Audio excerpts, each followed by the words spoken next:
Welcome to the Travel Like a Boss podcast, where we interview location-independent entrepreneurs that travel the world like a boss by being their own boss. Here's your host, Johnny FD. What's up, guys? This is Johnny, and welcome to episode 233 of the Travel Like a Boss podcast. I am in downtown Los Angeles. My boy, Johnny Sonic Ban. Welcome to the show. Yeah, thanks for having me. Glad to be back. Man, it's so cool to have you back on. If you guys have been listening to the show for a while, Sonic's been on twice, on episode 9 back in the day. Wow. And then again in 101. And we were just talking just right now about our experience flying on a private jet. And we were like, you know what, we got to share this with everyone, because that's truly traveling like a boss. Yeah, totally. It's like there's no better way to fly. You know, it's the only way you can really do it. Yeah, so we want to share this experience with all of you on what it's like, but also the motivation of getting there. Because both of us, I mean, did you grow up? Like, I knew for sure, I never thought in my life I'd be flying even business class. Yeah, no way. I mean, you know, I come from a lower middle class family, we had enough, but didn't have a lot. So yeah, never could have imagined this type of lifestyle. Yeah. When I first met you in LA, man, you were not balling out at all. Like the opposite of that. Exactly. Yeah. I was struggling, struggled for many years. Yeah, definitely. Yeah. Remember, okay. So now we're staying at your place, downtown LA, beautiful view. I just went to your apartment gym, rooftop pool. We just got a little tan. But when I first met you, what were you staying in? Yeah, so when I first came to LA, that was about 2007. I was staying in a studio apartment, and there was 3 grown men living in one studio apartment, and we're all just struggling, trying to get by, and yeah, it's just very humble beginnings. So for the non-Americans, a studio apartment is a 1-room apartment, which means no walls. Yeah, kitchen in the same room as where you live and sleep. Yeah, so you're like, did you guys have like 4 twin beds, or like what was it? Yeah, we all just kind of took a corner and just set up our beds there. And you can all see each other. You can all see the kitchen. Right. There was no dividers, like no walls. Yeah, just everybody is in one room, living, sleeping, and just trying to survive. And now, like, you're living a good life. This baller place. Yeah, it's amazing. Things can change so quickly. Yeah, I have a, awesome 1-bedroom apartment in downtown LA. Never could imagine living here. And even now, I believe I'm going to have something even better and greater in the very near future, Yeah, and you're traveling a lot now too. Yeah, a lot of traveling, business increases, hitting more destinations. That's dope. All right. So before we get into like the business updates and the travel updates, which I'm excited for, because you just got back from Mexico. Correct. And then tomorrow you're flying to Hawaii. That's dope. Yeah. Okay. So both of us are very fortunate to know a guy named JP.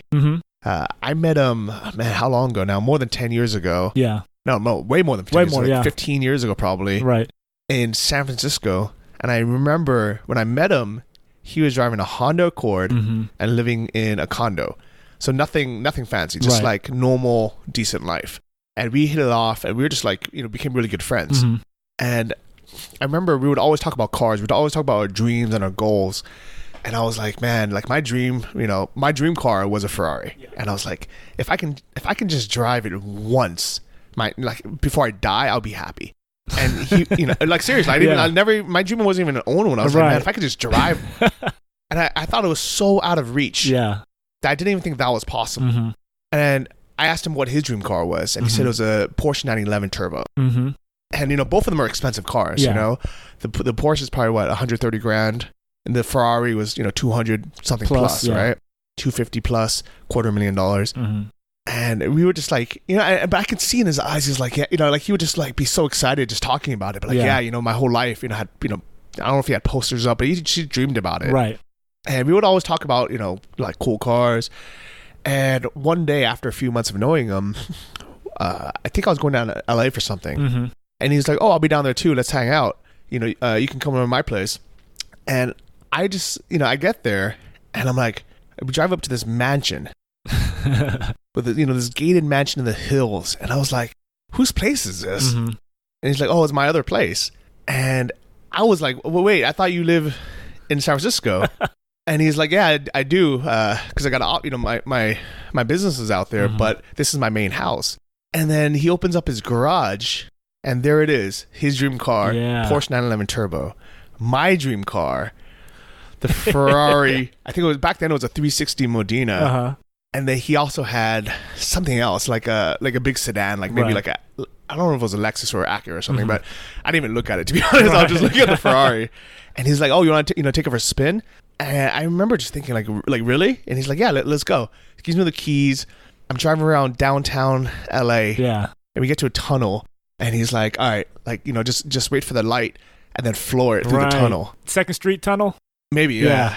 And it was a long tunnel, and I was like, "All right." So I'm like, it was a manual too. It was one of the last manual, stick shift Ferraris. And I remember just gutting it through that tunnel and that sound. Oh, man. Yeah. Right. Oh my God. It just gave me an orgasm. And it was so inspiring. Yeah. And I think having a little taste of it and seeing it's possible, that really inspired me to work hard and become an entrepreneur myself. Right.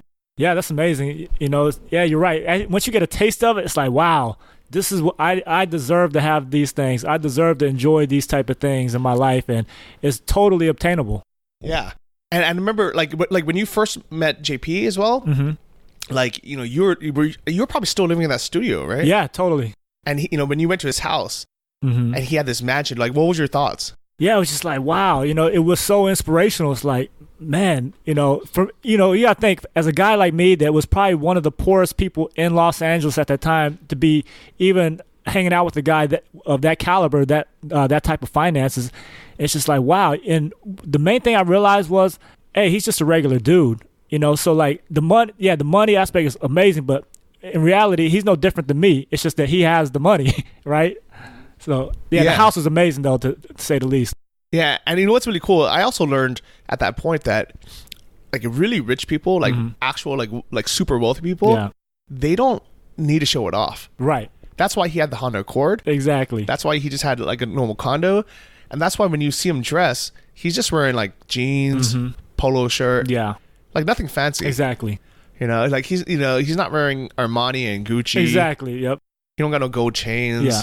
And that's a good point you bring up. What I noticed, the people that are like that are like, the Mark Zuckerbergs, the Warren Buffetts, Bill Gates, they don't dress all fancy. And I realize it's because they're very secure in who they are. They don't need to show people that they have the money. They know they have the money, and it doesn't, it's not their identity. Yeah, that's a good point, because I think we waste so much money and time and energy trying to impress other people and convince them that we're worthy or we're good enough. And in that time, that time and money, we could have put that towards actually being worthy and being happy. Exactly. Yeah. And I totally agree. And it's like, I feel like a lot of people, even me, I guess, looking back, where I thought, okay, once I get the money, then I'll be respected, or X, Y, and Z. When in reality, I can be respected now. I can be fulfilled now. I can be complete now before even the money. And so, it's, granted, I have nice shoes and these things, I have nice things that I enjoy, but I'm not doing it for others. I get it because I actually enjoy these things. Just like, you have a dream car that you want. You're not going to get that car to impress people. You're getting it because you actually love it. And then impressing people is just another side benefit of that. Yeah, and not even just impressing people. I think a lot of it's sharing it, right? Yeah. Because if JP didn't have that Ferrari, he wouldn't have been able to share that experience with me. Right. And I never would have had that inspiration of driving it and seeing what's possible and working hard. So if anything, by him having it, let's say he was so precious with it. And some people are, but they, especially if they can barely afford that nice car, right? Yeah. They're like, man, I ain't letting nobody drive it because I can't afford to fix it, or the maintenance, or, if something goes wrong. And so they come almost kind of like a fear-based place, where for him, he was like, yeah, whatever, just drive it. Because it wasn't, a significant portion of his net worth where he was like barely able to have. Exactly. So he was just very generous of just saying like, yeah, you're my friend. This would be a positive experience for you. So why wouldn't I share this with you? Right. Yeah. That's so awesome. Yeah. Yeah, you're right. Sharing is like really what it's about, letting other people experience, the blessings that have come into your life, and really look what it's done to you. It's inspired you. It's, motivated you, and it's let you know this is possible just from a simple car ride. Yeah. And right, I don't have a Ferrari to share with people, but I have these experiences. And that's why when we're talking about this, I was like, you know what? Let me grab the mics. Let's share this experience and this inspiration with everyone listening, because maybe you don't have a JP in your life. Maybe you don't have a Sonic in your life to be able to, fly in a private jet or drive a Ferrari or even live, in a baller place downtown LA. Maybe you're dreaming about it. Yeah. And what I'm hoping to do with this podcast is share my network of people, but also more importantly, the lessons I've learned from being around these people, with all of you guys. Yeah, that's awesome. Yeah, I'm totally with it. Yeah, I love it. So I also think that even though we shouldn't try to impress other people, we shouldn't do things to go out of our way to offend them or make them uncomfortable. Agreed. All right. So, for example, yesterday, I was wearing just a t-shirt and shorts because it was hot, right? And it was funny. So I guess to rewind a bit, I was supposed to come down to LA next week. I was in San Francisco visiting my friends and my family. Yeah. And it's a great time, being able to spend time with everyone. And I messaged JP saying, hey, I know it's your birthday next weekend. What do you have planned? I'm going to come down for it. And he's like, oh man, I wish you would have been here this weekend because I couldn't get the venue I wanted for the next weekend. So we were doing it this Saturday. And instead of me having the excuse of saying, oh man, I already bought a plane ticket. I already have plans. I can't make it down. I'm going to skip it. Yeah. I said to him, you know what? I'll make it happen. I'll be there. Awesome. And I remember thinking, okay, well, I got to figure a way down. I don't want to buy another plane ticket because it's another waste of money. It's kind of last minute. Maybe it's more expensive. Yeah. So I was going to take a bus down. And then I messaged him saying, hey, since he has a lot of friends in SF, I was like, hey, do you know anyone who's driving down? Maybe I can hop in and ride with you. And, for me, it's like kind of like I think of it as a win-win, right? They get some company. I'll chip in for some gas. And, I can meet some of his friends. It'll be cool. And he said, oh, I don't know anyone going down, but I'll be in Sacramento on the day before, and I'm going to be flying down. If you can make it up here, there's room on the plane. Yeah. And even though it would have been easier for me just to, go, 10 minutes to SF Airport and fly to LA from there, I was like, this is an opportunity to, hang out with him, a little bit longer, right? Because he's a busy guy, right? And, he has a family, but he also, he has kids and he has a business. Yeah. So, this is a good excuse to hang out before his birthday when it's going to be busy. There's going to be a bunch of people around.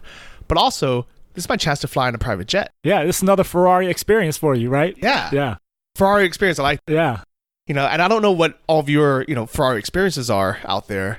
It might be able to go to a museum that you've always wanted to go, for that inspiration, or it could be driving your dream car. It can be going to a symphony or an opera, whatever it is, right? Or flying on a private jet. But for me, I was like, man, flying on a private jet is something that was so out of my realm of possibility. I mean, even just flying business class, I thought was out of my realm. So, and I remember I used to walk by the people in business class, and part of me would want to be like, fuck these people, right? But at the same time, I never let that get to me. I was never, because I see other people, they think that sometimes, right? They get upset. They're like, oh, why do these guys get aboard first? Oh, that's unfair that we're cramped in this cattle class. Yeah. An economy when these guys are sitting and they're so comfortable. Why do they get their own bathroom? Why do they get this? And a lot of people don't realize if it wasn't for the business class and the first class travelers, the price of the economy tickets would be significantly more expensive. Oh, that's a good point. The economics of a airline, even though the business and first class seats only take up 30% of the plane, they make up for 70% of the revenue. Interesting. I didn't know that. Yeah. Which means the people sitting in the front, they're subsidizing or making the tickets significantly cheaper for everyone in economy. Right. Economy is almost just there to fill space. Right. If they had enough business class travelers, they would make the whole plane business class, and then it would be much more profitable. Right. But because there's only a certain amount of people who can afford or are willing to pay, to fly business at first, they have to fill up the rest of the economy. Right. So if anything, now when I walk by people in business class, I want to thank them. Yeah, I appreciate you. Yeah, thank you.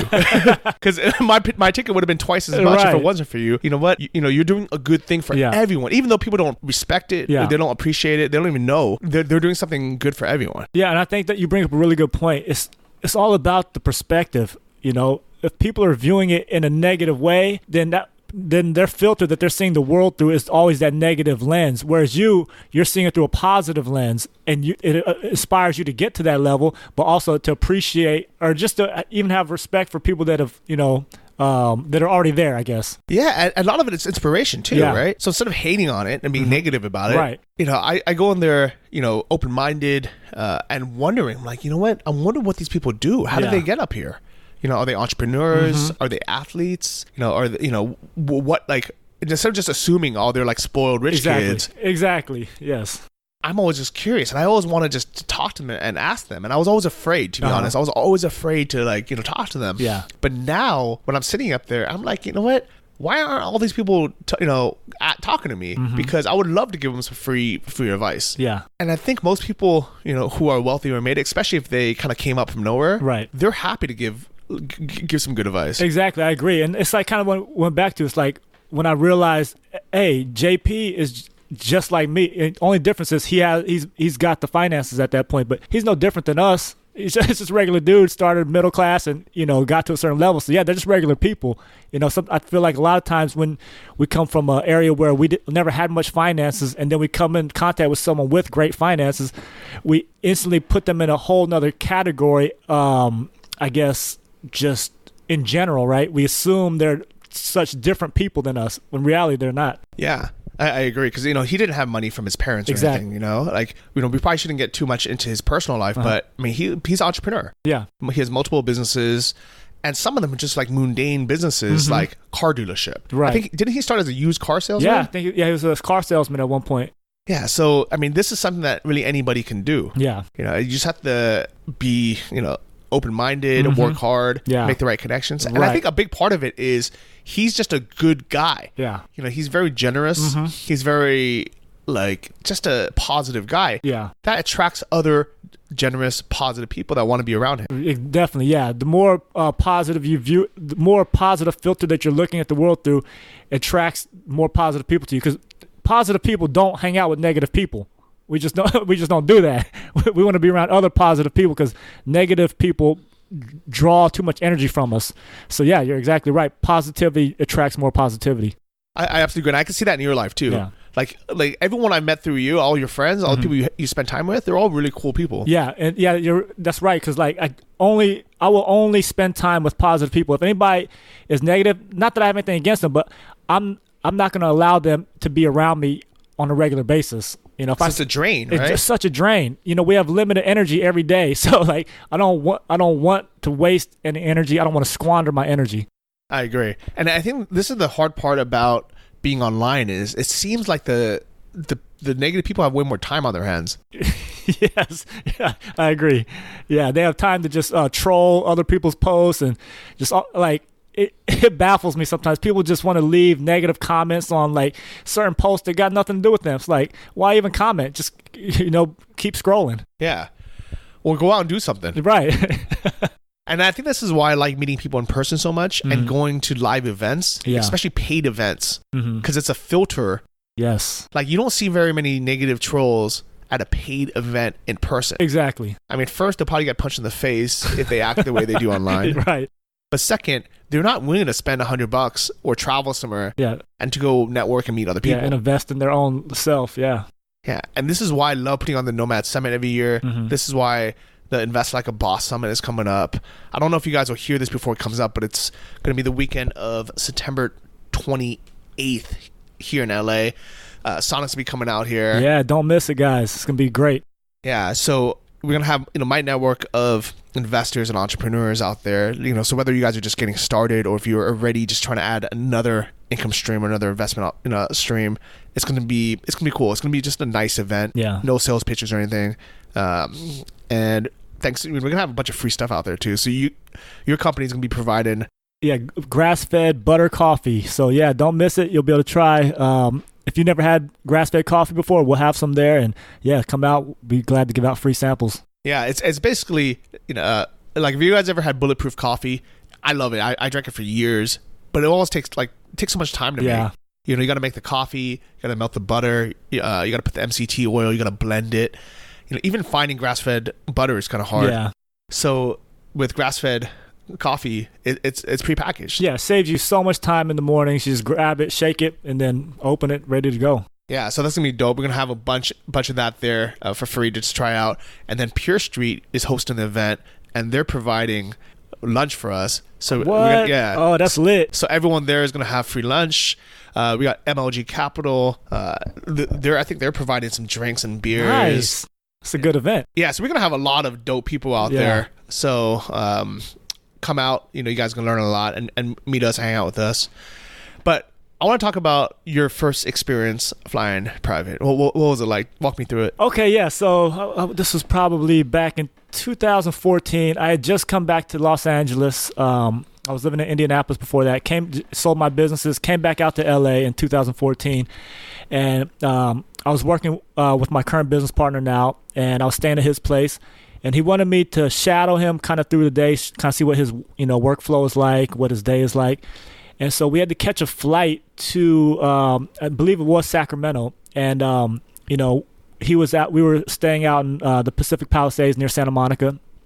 And we're already late for the flight, right? The flight's supposed to take off at, I don't know, maybe like 9 a.m. Okay, so on a commercial flight, if it takes off at 9 a.m. Yeah, you got to be there at least by, 7:30? 7:30 or 8, right?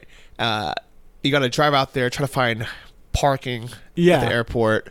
And then you got to go through factor in TSA, security, checking in, all that stuff. It was at least like 40-minute process. And it's not a pleasant experience. Yeah, it's not fun. Especially in the morning, especially in LAX. Right. People are stressed. People are pissed off. Nobody's happy. Right. TSA is not happy. Yep. Security's never happy.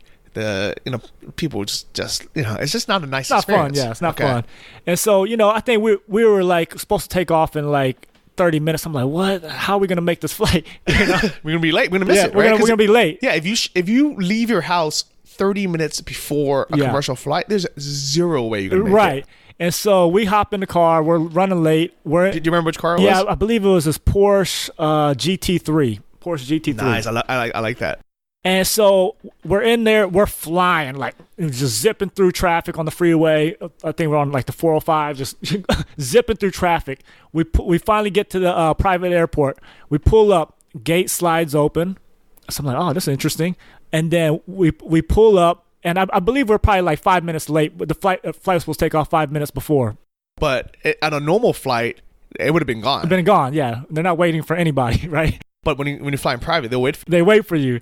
And so, the gate opens, we pull in, and then as soon as we pull up, the pilot and like a couple other people just run out, grab our bags, throw it on the plane, and then someone hops in the Porsche and goes parks it, and we walk up and get into the flight.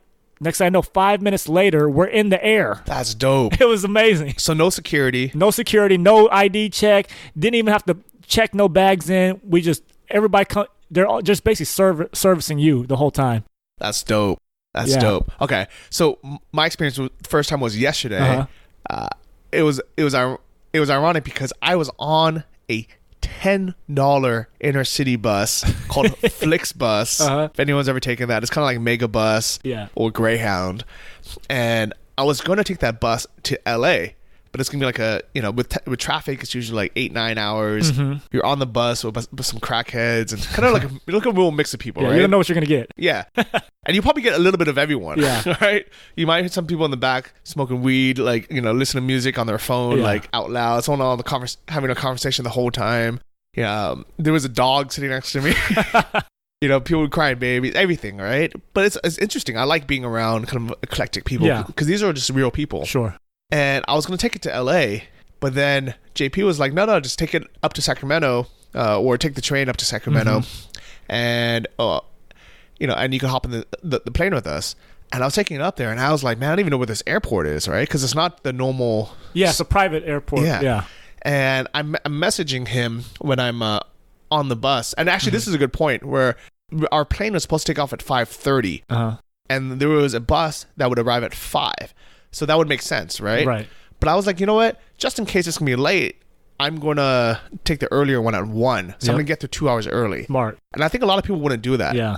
They would just be like, you know what? Why would I get there 2 hours early? What am I going to do? But for me, I'm like, you know what? I don't want to inconvenience someone, especially if they're doing me a favor. Man, very, very wise. Yeah. And also, I'm like, I don't want to stress myself. Yeah. Like, why put myself in a stressful situation just because I'm afraid to be by myself for 2 hours and have to find something to do? Right. I think this is what's so nice about being a location-independent entrepreneur is I have my laptop.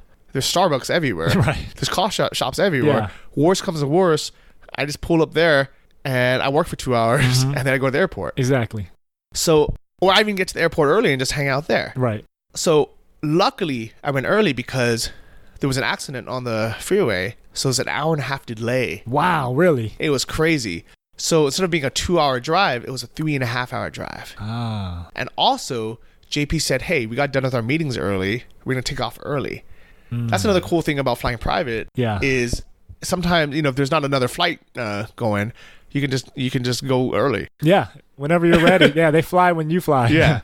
So I messaged him saying, hey, I'm 25 minutes away on the bus. I'll be the bus stop will be at 5th and W in Sacramento. And he's like, okay, cool. We'll pick you up. I'm at the bus stop and I'm just talking to people there and just normal people, right? There was like someone who works as a server at like Applebee's or something. Yeah. There's someone else who, is visiting a friend. Like everyone's on a $10 bus, so nobody's rich, right? Yeah. And all of a sudden, this black Mercedes Sprinter van pulls up, and it's huge. If anyone's ever seen one, it's what people use to convert into tiny home on wheels. Yeah. You can literally stand up inside of it, right? Yeah, you can stand up inside. They're like I think they're like 6'3" inside or something. Wow. So they're pretty tall. You have some headspace, maybe 6'1", 6'2". And he had converted it into a mobile office. Man, that's boss. So the door slides open, all right? There's a dude in a full suit. That was his in-house console, all right? He had a CFO in the seat. And then JP was like, hey, Johnny, what's up? Yeah. And then there's a driver, right? Because it's chauffeured. Yep. And it's nice looking, right? So luckily, I had changed out of my sweaty T-shirt that I've been in the whole day. Yep. I actually just changed at the bus stop. I put on a black polo shirt. And luckily, also instead of having like some crappy homeless looking backpack, I had this black duffel bag. Yeah.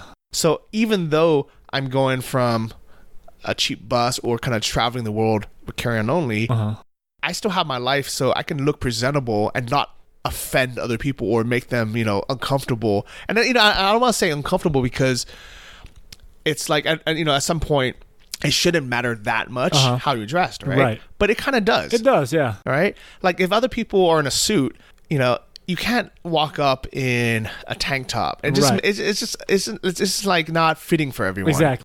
And it's hard to explain, like, because I think on one hand, people are like, well, why should you care what other people think, right? Or why does clothes matter? But at the same time, if you want to be part of society, you can still be comfortable. Yeah. But you have to have clean clothing. Right. You got to understand where you're at and need to fit into where you're trying to be at. Yeah. And and not even trying to impress others. Yeah. But just like be a normal part of society. Exactly. You can't smell bad. Right. You can't look all raggedy, right? And this is why I like having this duffel, because even though it turns into a backpack, it also just looks like a nice black duffel bag. Right. And I put on, the merino wool black polo shirt that I travel with. So all of a sudden, I'm there fitting in, even though these guys are in suits. Exactly. And you were just in a T-shirt moments before. Yeah. And it's, and then I had changed out of this sweaty T-shirt into like a nice clean polo. Yeah. And that's it, And what's really cool about the Sprinter van is it's their mobile office. Right. So instead of them just being in a normal car where it's loud and it's kind of hard to talk to each other, the seats are facing each other. So there's 4 captain's chairs with a table in the middle that pulls down. That's so dope. There's internet on there, plugs on there, there's a fridge on there. So in between meetings where they're driving around, or even from the airport, they can have their laptops out, they can get on conference calls, they can have a business meeting. Yeah, they don't have to go into like a Starbucks to try to find a place to sit and get some free Wi-Fi. Yeah, I love it. And what I really like about JP is even though he has a lot of money and he can afford to buy things, especially it's a company car, right? So he could afford to spend more. He also likes a good value. Yes, he doesn't like getting ripped off. Yeah. So he was telling me, and he was really proud of saying things. He's like, yeah, like this is the one I wanted. Yep. And here in LA, it was $200,000 because it's this kitted out conversion Right. van. And he's like, yeah, but in Houston, it was $120,000. Wow. 80,000 less. Yeah. So he's like, yeah, I just bought it in Houston. I had Right. it shipped over. Man, that's dope. Yeah, because he's the type of guy, he only does things if they make sense, right? So yeah, he's always going to find the best value. He's not going to overpay for anything, you know. Yeah, so that's a great quality to have. Yeah, and even flying private, because he used to fly Southwest Airlines exclusively. Right. And the only reason why he stopped was because I think they changed CEOs and they stopped prioritizing being on time. They started prioritizing profits. So, you know, his time is valuable, as is his staff. Yeah, he can't be late to certain things. Yeah, he can't be late. And he also doesn't want to get home, you know, in the middle of the night and then be exhausted, not have time with his family. So for him, he was like, you know what? Southwest was a good value. They used to run on time. Yeah. So we used to fly them. But now they're no longer efficient. So, you know, he values his time and his employees' time more than he does the money. Right. So it's like, right, well, we're flying private. Exactly. Yeah. That's awesome. So we're in this Sprinter van, getting to know everyone. And just like you, we pull up to the private airport. We drive up right next to the plane. And the captain is waiting for us, shakes our hand. And I have my luggage there. And I was like, oh, you know, let me just go. Like, I think all four of us want to use the bathroom, even though there's a bathroom on the plane. Yeah. We're just like, oh, yeah, let's just go in here real quick. We go inside. And I come out, my luggage is gone. I was like, oh, crap, what happened to it? And the captain's like, no, it's on the plane already, don't worry. I mean, you just walk straight out to the terminal. I mean, just straight out on the tarmac. It was like 20 feet away. Yeah. So it's like, you know, just right there. Right. And, of course, got to take a photo before you go on. You must. You have to. And I think that's also what's cool about JP, but also all the guys, is they're just super down to earth. Yeah. And they're also like, yeah, it's your first time flying private. You have to take a photo. Right. You know, it's not like they look down on you like, oh, you haven't flown private before? Yeah, they know it's an experience for you. Yeah. And they love sharing this experience. Yeah. I think that's what's really cool about generous people. Yeah. Is instead of them looking down on people who haven't had it, they want to be able to share this experience with everyone else. And they know what it felt like the first time they did it. Right. So they're like, no. Like, you know, Johnny, you got to take a photo. Yeah. You know? And like, you know, and then we get in. And the captain, you know, gives us a little briefing, and he's like, oh, you know, you guys want a beer before takeoff? I'm like, yeah, we do. So they bring out this craft, you know, California beer. Yeah. It was delicious. We're sitting there. You know, you don't got to wait for nobody. Like, you know, like sometimes you get on a commercial flight, and you got to wait for your turn to take off. So it might be like 20, 30, 40 minutes there, just waiting around. Everybody's like, you know, fighting for space. It's just uncomfortable, right? Here we have our own, you know, 4 captain's chairs facing each other so we can have a conversation. Yeah. We're having our beers and we take off and it's fun. Right. It's exciting to go up. And as soon as we get up, they're like, you hungry? And I was like, you know what? Actually, I am. Yeah. Did they have food on your first flight? Do you remember? That first one, no. that was a smaller plane. But then, I've been on other ones when I flew LA to New York where, we had plenty of food on there. Nice. What was the food like? It was kind of like, it was really good. It's like, we had like salads. I can't even fully remember what we had. But yeah, I remember it was really good. Yeah, so on ours, we had Chinese chicken salad. Then we had salmon and chicken and also sirloin. Awesome. And then we had, what else did we have? We had a bunch of stuff. Yeah. We had some breads and everything. And I think the only downside, I don't even, you know, it's not even really a downside, but because it's a short flight and it's a small plane, everything was cold. So it's cold salads, no hot food. But still, it was dope. And then we had chips and guacamole and salsa.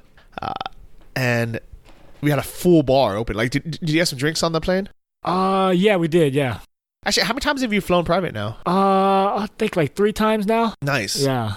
And out of those 3, what was the best experience? Do you remember? Best one was probably LA to New York. Yeah, because it was a long flight, right? Yeah, so, it was so comfy, you know. It's just like, man, when you're flying long flights and you can stretch out, walk around, it makes a huge difference in like how you feel when you get there. You know, you're not drained because, you know, when you're sitting in a tight seat, it requires a lot of energy to keep that posture and it's uncomfortable. So you don't really get to like relax and rest on a flight. Whereas on private, you can. Yeah, I like it. And so the reason why we're sharing this with you is not to brag, but hopefully to first give everyone kind of an idea of what it's actually like. Yeah. But also to maybe help inspire everyone. Yep. Because now I'm inspired. Right. Now I'm like, you know what? I want to have the option to be able to fly private sometimes. Yeah. You know, especially if it makes sense. Exactly. You know, business wise or time wise. You know, I don't want to think like no, because I think a lot of people, they lie to themselves saying like, I don't need that. Exactly. Oh yeah, that's just, you know, that's a waste of money. And it's expensive. It is. Yeah. Right. I don't want to ever have that mentality of thinking like, I don't want that because it's out of my reach. Exactly. I want to have the mentality of being inspired, saying, you know what, I want to have that be an option. Yes. I see the value in it. Right. And I want to be able to do it if I want and have the option of not doing it. Right. And understanding the benefits of it. Yeah. Yeah. Because there are benefits. Definitely. You know, and it's almost the same as, I remember when I first saved up to buy my gold watch. I had that challenge, the gold watch challenge. Right. I remember that. Yeah. And I was like, you know what, if I can get to be a Thai millionaire, so $30,000 US net worth in savings, I'll retire. You know, it was kind of air quotes, but it was more like, I knew that if I had that amount, I can not stress anymore. I knew I had a buffer. Right. I knew if I needed to, I can live cheaply in Thailand for the next 5 years, maybe even 10 years. Yeah, you have a cushion. I have a cushion. And that was, to me, was retirement. I never have to take another job out of fear. Right. I can work on my business. I can work on my passions and be like, you know what, I have time. Yeah. And I remember I was going to buy an expensive watch when I got the 30,000. I thought, you know what, it wouldn't be inconceivable to spend 10% of that, so $3,000 to buy a nice watch. And it wouldn't even really be, I still have 27,000 left, so it's fine. And I remember shopping for it. I was looking at different watches, Tag Heuers, and I was like, oh, maybe I could buy like a cheaper Rolex or something. And then I was like, you know what, the one I actually really like, the best design and style, is this Citizen watch. And it was less than $200. It was like $150 or $170. But it was exactly the one I wanted, and it's a good brand. It's reliable. Yeah. And I was like, you know what, I'm just gonna buy this. And I was like, all right, when I hit my next goal, I think my next goal was 50,000 or something. I was like, oh, then I'll buy another watch. Yeah. And then the next goal was 100,000. I was like, I'll buy another watch. And I've actually never bought another watch. Yeah. I still have that same gold watch. Yep. Yeah, I'm a lot like you. It's just like, I only get what I need, right? So like, yeah, do you really need more than one watch? Maybe yes or no, but for you, you didn't need one. Yeah, and the thing is, a lot of people don't realize, even though it's not a big item, it's still something else I have to carry and think about. Exactly. Like, I don't want to have to stress about having $1,000 or $3,000 watch that I can lose or get stolen or get robbed. Yeah, you can't even enjoy it because you're so concerned about all these other factors. So yeah, you get something that you don't have to put too much worry into. Yeah, and now, I mean, like, seriously, sometimes, like, when I'm, like, typing on my laptop, I'll take off my watch. And then I'll go to the bathroom or something. And sometimes I just leave it there next to my laptop. Yeah. And I forget. And instead of being in the bathroom stressed out, thinking, oh, crap, someone's going to steal my $10,000 watch. Yeah. My AP or my Rolex. I'm just like, oh, I hope it doesn't get stolen. Right. But if it does, it's not that big of a deal. Exactly. Yeah. And I noticed that a lot with people that have like really nice cars, right? And, they can't even fully enjoy it because they have to drive it so cautiously and like they're always worried about it getting dinged and all, it's like they can't even enjoy what they spent so much money on because they're always stressed about it. Yeah. I definitely agree. And like, I think if you don't daily drive, or not even daily drive, but like, if you don't have the option to be able to daily drive your car, you probably shouldn't own it. Exactly. I agree. Yeah. I think it's pretty dope that I remember I went to JP's house and his garage was full. I think he only has a three car garage or something. And so he had to park his Ferrari on the street. And I was like, what? Like, what else is in this garage that you have to park your Ferrari on the street? But I thought the funniest thing was the last time we hung out, we went to this Korean restaurant that has that soup. Do you know what that soup is called? Oh, yeah. What was it? That was Seolleongtang. Bone broth. Yeah, bone broth. Yeah, it's a really good Korean dish. Dude, it's so good. Yeah. I go there frequently. It is so good. And it's not expensive. It's not expensive, yeah. It's like $8. Yep. And it's so healthy because you have the minerals from the bone that comes out. You get all the calcium. Very flavorful, yeah. And it's good for hangovers. Yeah, definitely. It's good if you're sick. It just tastes good. Yeah, a lot of collagen in it, good for skin and hair. Yeah, that's how Koreans look so young. Yeah. That's the secret. Yeah, they eat a lot of that. It was called what? What was it called? Seolleongtang. So if you want to order it, just scream out, Ajima! So long time! Right. Which means what? Like old lady? Yeah. I'm hungry. I'm hungry. Yeah, don't scream that unless you're drunk and Korean. Right. Oh, did I ever tell you I did my 23andMe for my DNA test to see what my ethnicity was? Oh yeah, how'd that turn out? Turns out I'm 5% Korean. Interesting. Yeah. Yeah, that makes sense. You're Chinese, and so yeah, I think Koreans basically they come from the Chinese people. Yeah, but also I think my dad was born on the border of Korea and China. Interesting. But he moved to Taiwan when he was like 2. The war. But yeah, so basically, and my last name, the way it's written. Write it real quick for you right now. Do you know that word? No. It's means gold. Interesting. So in Korean, it's Kim. Interesting. So when people see it, they're always like, "Why do you have a Korean last name?" And I was like, "It's not. It means it's gold. It's Jing or gum in Cantonese." Yeah, and it turns out like I think we're all kind of from the same connected. Yeah, makes sense. But I also got a bit of Mongolian in me. Probably explains why I got the beard. Yeah. I look like Genghis Khan a bit. Right. Yeah. Did you ever do your DNA test? No, I never have. Yeah, but I mean, you definitely look Korean. So. Yeah. But I'd be curious if you have like a percentage of something else in you too. Yeah, I'm sure. We all are probably mixed with a little bit of something. Yeah. And the funny thing is, most Asians don't do it because first, I think we can kind of trace our ancestors a bit better. Yeah. But also, the current results for 23andMe aren't very good for Asians because there's not enough people doing it. Ah, interesting. So they need more of a more people to do it. Yeah. While like for example, if you're like 10th generation or 5th generation, white American, you're curious. You're like, oh yeah, I think I have a bit of Italian in me. Right. I think I have a bit of Croatian in me, whatever. But they don't know. Yeah. So there's such a big sample size. But I feel like, I'm just kind of contributing to, I'm an early adopter. Yeah, that's cool. Yeah. Trying to help people out. That's awesome. How much is that test? It's not even expensive. I think it's less than $200. Not bad. And you just spit into it. And I think every big holiday, every like Thanksgiving, every like Black Friday, every whatever, it goes on sale. It goes like half off. That's amazing. Just from saliva, they can trace all that information. Yeah, it's dope, right? Yeah, it's fascinating. I think everyone should do it. Just just to know, but also they'll give you some health markers too. So they'll say, you got to watch out for diabetes, or you got to, you specifically have to watch out for dementia or whatever it is. That is cool. Yeah, so you can change your health from that. Yeah, interesting.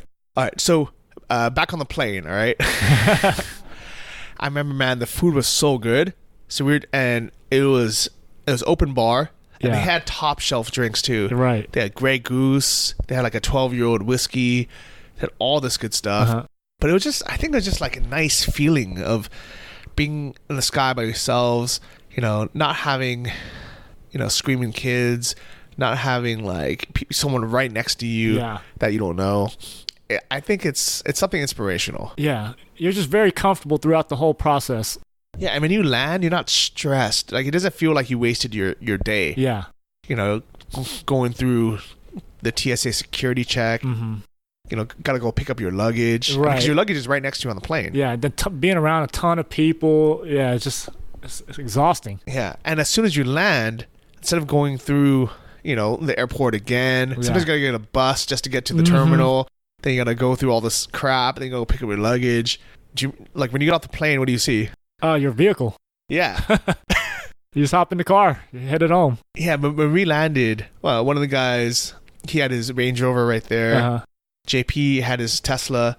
Right. And actually what's dope is on the plane, because it has Wi-Fi, he opened the sunroof of his Tesla to like vent out the heat. And you can put the AC on too. So you can be like, oh, I want it on 72. Yeah. So when I when I jump in, it's already ready. Yeah. It's so crazy. Yeah, technology, man, it's awesome. Yeah, I love it. So, and like right there, he's in his car and he's driving home to see his kids. Yeah. He dropped me off on the way. And what was actually funny, so the weird things, if you follow my Instagram stories, Johnny FDK, if I don't follow it. What's your Instagram? Johnny Ban, JOHNNYBAN. Cool. And if they want to follow Grass-Fed Coffee to see where you guys are at. Yeah, Grass-Fed Coffee. On Instagram? Oh, yeah, cool. So I was Instagram storing, my experience. And the funny thing is, I was looking back on it, And at first I was on the bus, the $10 bus, the ghetto bus. Right. And I was showing that, there's a dog sitting on the seat next to me and I'm on this ghetto bus. Yeah. And then the very next story, without an explanation or a transition, I'm on a private jet. Right. And people are like, what is happening, right? And then what was really funny was when I got dropped off in West LA, kind of on the way back to JP's house, I was going to take a Uber or a Lyft, but it was rush hour, so there's traffic in LA. Yeah. And then you live downtown, which is East LA, and it was going to be like $70 to take an Uber. Right. Or $40-something to take the pool, which you got to wait for other people. And it's basically like being on the bus anyways. Right. You're sitting sharing in traffic, Yeah, you're sharing transportation and you're sitting in traffic. And I think some people would, especially in LA, would just refuse to take public transport. Right. What percentage of people in LA do you think that have never taken public transport or refuse to? Oh man, I would just a guess. I would probably say like 80%. I don't think I ever knew anyone. Yeah. When the 5 years I lived here that ever took a bus. Yeah. And part of it is laziness. I mean, everybody has a car. Yeah. Right. But I think even if they didn't, they were like, no, like I'm not going to do that. Right. I'm above that. I'm above that. Right. Well, I don't want to be seen on the bus. Yeah. Or, I don't have the, I don't want to deal with it. Yeah. Right. But I was like, you know what? I can take a bus for $3 and actually be faster because I'll take a bus to the metro, which is the train, and then the train cuts through the traffic. So I was like, this is actually more efficient. It's faster. It's better for the environment, and it's cheaper. Yeah, it's just better, period. Yeah. And I was like, why wouldn't I do that? Yeah. So the very next IG story, I'm on a public bus. Right.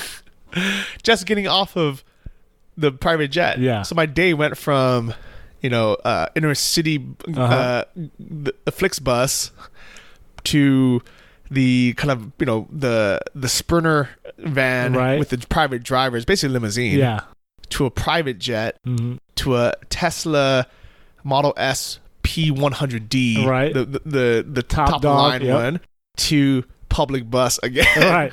Yeah, and that's what's cool about us. It's like anywhere you put us, we're gonna we'll be fine. I'm in the hood all the time, then I'll be in a multi-million-dollar mansion. It's like, because we come from, these beginnings, so it's like nothing is new to us, and we can always adapt to any environment. Yeah, I really like that. I think that's a really good quality to have. Yeah. Because some people, they can only have life one way. Exactly. And I think that holds people back. Big time, yeah.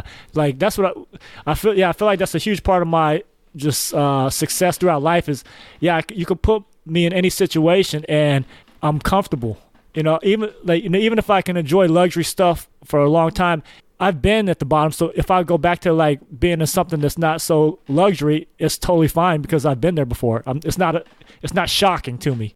Yeah, I agree. And I think one of the best things I've ever done is live extremely cheap for many years in Thailand, because I was living for $600 a month, and that was okay. It wasn't super comfortable. It definitely wasn't luxury. Yeah. But I know that even though I don't necessarily want to move back to that lifestyle, I could. Yeah, if you had to, you could do it. Yeah, and I'll be fine. Right. And I think knowing that and being okay with taking a public bus once in a while, being okay with staying at the cheapest Airbnb or even in a hostel. Yeah. Knowing that I can do it once in a while, first off, it resets my expectations, so I don't always feel entitled for things. Exactly. But also, I think it helps you connect with just normal people. Yeah. And it makes your life just easier. I think so. Yeah, I totally agree with that. Yeah. Because I really believe that in the next, 2, 3, 4, 5, 10 years, I don't know how long it's going to take, but both of us are going to be even more successful. I can see you having your own private jet. Yeah. But I can also see you being the same person. Exactly.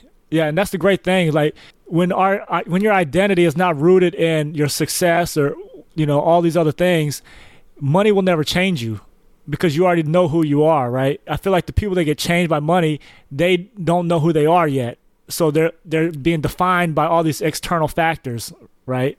So like us, I would never, if you became just had multi-millions coming in, yeah, you're gonna be the same person. I know that. I'll probably still take the bus once in a while. Exactly, yeah. And a lot of people may not even know you're a multi-millionaire, right? It's just because you're just going to be you. You're the same person. I think that's what's cool, though, about just talking to everyone. Because when you're on a bus or you're, on a plane, talk to the person next to you, because you never know who you're going to meet. Exactly. Yeah. And maybe there will be that down-to-earth multi-millionaire that can become a mentor or give you some business advice. Because JP is giving me a lot of business advice. Yeah. And, he was just some guy that was driving a Honda Accord. Right. Yeah, totally. So I want to share a couple of those tips with everyone, just because maybe you guys don't have access to a mentor who's been very successful, who's a multi-millionaire. I remember him telling me a couple tips for business. Yeah. All right. One of them, he said, never deal in a penny business. And what that means is, if the decimals matter, the price point's not high enough. Yeah. This is why I never got into selling on AliExpress or any of these kind of high volume cheap things, because if you're doing a free plus shipping model and it matters that you're getting 99 cents or $6.99 versus $6 per item, that's a business that it's too much. It's too much stress. There's too many small moving parts. Right. It's much better to sell products that are $300 to $1,000 or $3,000 plus dollars. Right. Big orders, less customers. Right. Less to deal with, and that's why with dropshipping, I do Anton's method, which is the high ticket items. So it's unfortunate that most people now associate dropshipping with selling these crap, penny things on AliExpress. Right. You're buying it for 39 cents, trying to sell it for $6.99. Yeah. Versus with Anton's method, the bare minimum products are $300. Most of my products are $800 to $3,000. Right. And that was a huge part. That's why, I met Anton. Anton was my second mentor, actually. So JP was my first mentor. Yeah. And he kind of instilled these values. Right. When I met Anton and I saw that he had a course, and if you guys want to check that out, it's antonmethod.com. When I saw that his style was, don't sell these cheap items, don't deal with cheap customers, I was like, you know what? This fits what JP taught me. Yeah. This is what I'm going to pursue. And that worked for me. Yeah, that's awesome. Yeah, I totally agree. Yeah, just, basically what JP was like saying, high profitability. He gave me 3 different factors when starting a business. Number 1 is high profitability. You got to be able to make a lot of money from it. Yeah. What was the second one? Do you remember? Second one was high barrier to entry. Yeah. He gave me these same 3 points. I like this. Yep. All right. So when you drop ship on AliExpress, everyone else can do the same thing. Right. People like it because it's easy. Right. You don't got to call nobody. You don't even got to email nobody. Yeah. You can just start selling it. Right. People always want that easy startup. The problem is it's easy for everyone else too. Exactly. And then it gets overflooded and then nobody's making anything. Yeah. And this is why sometimes it's good when there's a high barrier of entry, because it's high for everyone else. Right. Even with my type of drop shipping, even though it's relatively easy to get started, you don't have to have a ton of money for inventory and things like that. Right. First, it's high skill. A lot of people aren't willing to even take a course. Exactly. And now it's so easy, right? Like, buy a course, watch it at home, wherever you are. Right. Just do the homework. It's not that hard, right? You don't have to fly out to, spend 4 years in a university or something. Exactly. But even then, people are like, no, I'm not paying $1,000 for a course, or I'm not paying $1,500, even though it might make you 10x or 100x that. Yeah. Or no, I'm not going to pay attention, and spend 2 weeks learning it. I rather I want to have the quick, easy thing. Yeah. I want it for free. Yeah. And I just wanted to watch one video on YouTube and have you tell me everything. Right. But that's not how it works, right? You have to have that barrier of entry, both intellectual barrier of entry, but also a physical barrier of entry. Yeah. So with Anton's style dropshipping, the reason I like it is you have to actually physically call suppliers, develop a relationship, and convince them to make you an authorized dealer for you to sell the products. Right. You have to register a legitimate business. You have to give them your EIN number, your state sales tax ID number. Yeah. You have to actually go through the process of becoming a legitimate dealer. Yeah. Versus logging onto AliExpress or eBay and selling crap. Right. Yeah. Yeah. And that's why, for you building brands, right? Like, if someone wanted to come in and start selling, grass-fed type, like coffee, prepackaged, coffee with grass-fed butter. Right. Can they just do it overnight? No, it's going to require a lot of finances. It's going to require a lot of education, understanding the industry. So yeah, very high barrier to entry. Yeah, manufacturing. Yeah, relationships. So many things are required to actually launch something like that. Yeah. So like you're not going to see some random dude just sitting in Bali. Yeah. They're like, okay, I'm just gonna knock this off, private label it from AliExpress. Exactly. There's no way they're gonna do it. Right. Yeah. It's not like that. And then what was the third? Third one was no competition or incompetent competition. So that means you're going to be the first one in that sector of your idea, or there's people there, but they're not doing a good job, and you can make it way better. Yeah, I definitely agree with that. And even with grass-fed coffee, you guys are actually the first. Yeah, we all kind of like us, Bulletproof, and there's I think there's one other brand that kind of came out around the same time. But yeah, I believe we started working on ours first, but we all kind of just came out around the same time. Yeah, I remember. I mean, it took you guys a while to formulate it. Exactly. You were trying to get it really perfect. Yeah, and yeah, that was the main thing. We just wanted the best possible product, and we felt like we achieved it. And so it did take us a while to get that. Yeah, I remember. I remember actually when you first started working on the formulation, that Dave didn't even come out with the pre-made Bulletproof coffee yet. Right, exactly. And I guess fortunately or unfortunately for you guys, he came out just before you guys were ready to launch. Yeah. But at the same time, there was very little competition. Exactly. Yeah, we're still the only ones in the space. Us, Bulletproof, and I don't even know if the other ones are still around. But yeah, we're still the only ones in the space really. And so yeah, very minimal competition. Yeah, and what I like about it, so I'm actually friends with Dave Asprey. And I felt a little bit bad when you guys were coming out with your product as well, even though I'm not directly involved. Sure. I'm not financially involved with it. But at the same time, I was like, you know what, they don't have a product out yet, so there's a need in the industry. If anything, they can collaborate with you guys if you want. And I mean, his brand is great. He has tons of products. He doesn't just do coffee. We just do strictly coffee, so we're able to really perfect that. Whereas he has a wide variety of products, supplements, and he's not simply a coffee company, as that's what all we do is coffee. Yeah, I can see that. And also, I believe that a little bit of competition is good. Totally. Especially if the competition is high quality products, because you guys aren't trying to sell the cheapest product out there, right? Exactly. Like if they go to Whole Foods and they want to buy some grass-fed coffee, how much is a carton of it? Or so ours for each bottle you're spending retail $3.99. So you're not trying to sell 99-cent like the cheapest quality crap out there with like cheap ingredients. Right. You're doing quality, exactly, which allows the Bulletproof brand to also sell for at least $4, if not higher. Right. And we're both just educating more people on the benefits of, these quality fats, Yeah. So, you guys are spending time and effort on social media, but also, in person, these pop-ups and just educating people on the benefits of butter coffee. Exactly. Yeah. And if any of you guys haven't ever tried it before, I'm sure you've heard of it. And the reason why I drank, Bulletproof coffee or butter coffee for so long is it was the only way I was able to fast until lunchtime. I used to get like crazy headaches if I tried to skip breakfast. Yeah. So I would have to have, a cereal, something, or granola bar, right. or, even a big breakfast. Yeah. And the problem with it is it takes so much time when you wake up to make breakfast, to cook some eggs, or, even if you make cereal, you got to like clean up afterwards. Yeah, it's a process. Right? Yeah.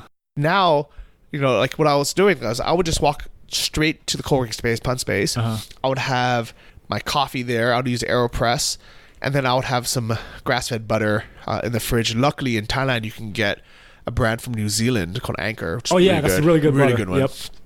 Yep.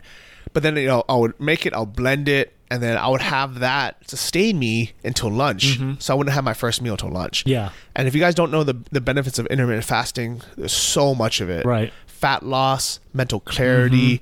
In fact, it's now 2 p.m. and here in LA, I haven't had my first meal yet. Right. Because I've had 2 of these grass-fed coffees. Right. Yeah. And I feel great. Yeah, it actually keeps you full, satiated. You still get the caffeine lift, but you also get the proper energy from the butter and the MCT oil. Yeah. So it's really, I mean, when Dave Asprey discovered Bulletproof Coffee, like the whole concept of that, I mean, it was brilliant. It has a synergistic effect with the coffee, the butter, and the MCT oil. It's just an excellent concept and idea, and I give him a lot of credit for coming up with that. Yeah, I think it's so cool that you're so like generous with giving the credit too. Yeah. You're not just trying to hide it. Right. Yeah. No. Dave Asprey is a genius and a pioneer, and I give him major props because I love his brand. I love everything he's doing, and yeah, I think he's just a spectacular guy. Yeah. So big shout out to Dave and the Bulletproof line. So if you ever want to make your own at home, you go to bulletproof.com. Yeah. You can buy some MCT oil. You can get the recipe there. And then you can buy all the other products as well. Yeah. And also, I mean, just go to the store. I mean, I'm sure you can buy both of the pre-made ones at like Whole Foods. Yeah. And where else do you guys have yours? So right now we're in we're currently just in Southern California and Hawaii, but in SoCal we're in Erewhon, Bristol Farms, Lazy Acres, Mother's, Jensen's, Lassen's, and Clark's Nutrition. Nice. And if they want to order online? Online, you can go to grassfedcoffee.com, or you can also look us up on Amazon. Oh, dope. Okay. And actually, I've actually had Dave Asprey on this podcast, on Travel Like a Boss, episode 58.